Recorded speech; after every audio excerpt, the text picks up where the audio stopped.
अस्सलाम वालेकुम।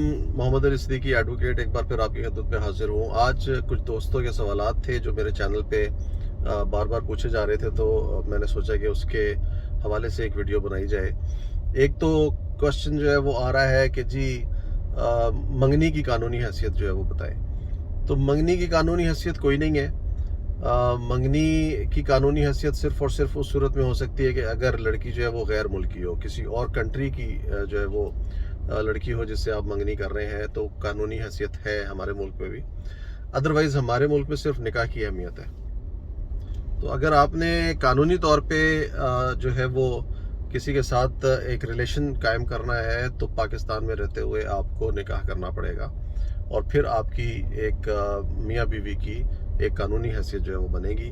अगर आपकी मंगनी हुई हुई है तो उसकी कानूनी हैसियत कोई नहीं है। इसमें एक मुकदमा दर्ज हुआ था जिसमें लड़की जो है उसकी लड़के की डेथ हो गई थी, तो लड़की ने केस कर दिया था विरासत के लिए कि जी हमारी मंगनी हुई हुई थी और मैं जो है इसकी लड़के की विरासत में हिस्सेदार हूँ। तो वो केस जो है वो खारिज हो गया था और लड़की को विरासत जो है वो नहीं दी गई थी और अदालत ने ये इंस्ट्रक्शंस फॉरवर्ड की थी कि मंगनी की कोई कानूनी हैसियत नहीं है, इस वजह से आप जो है विरासत में हिस्सेदार नहीं बनती। उसी लड़की ने हाई कोर्ट में अपील की, क्योंकि लोअर कोर्ट में फैसला हुआ था। उसने हाई कोर्ट में अपील की और हाई कोर्ट ने भी यही कहकर खारिज कर दिया कि मंगनी की कोई कानूनी हैसियत पाकिस्तान के कानून के मुताबिक नहीं है। इसके अलावा कुछ दोस्तों का सवाल है कि जो स्क्रीन शॉट्स होते हैं और जो SMS होते हैं, MMS होते हैं, इनको हम कानूनी तौर पे अदालत में पेश कर सकते हैं और इसकी क्या अहमियत है। तो बिल्कुल कर सकते हैं जी आप, यस बिल्कुल कर सकते हैं, कानूनी अहमियत है। लेकिन उसके लिए इसको आपको साबित करना पड़ता है टेलीफोन कंपनी से।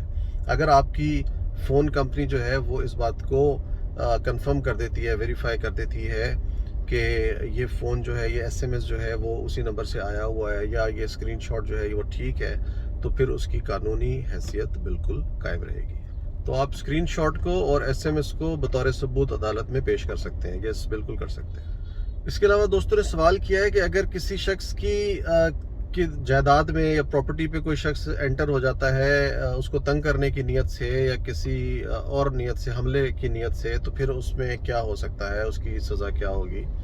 तो बिल्कुल ये एक जुर्म है। अगर कोई शख्स जो है वो आपके खेत में, आपकी दुकान में या आपकी जायदाद में आपकी बगैर इजाज़त के दाखिल हो जाता है, तो ये एक जुर्म है और आप इस जुर्म में जो है वो 3 महीने तक की कैद जो है वो हो सकती है।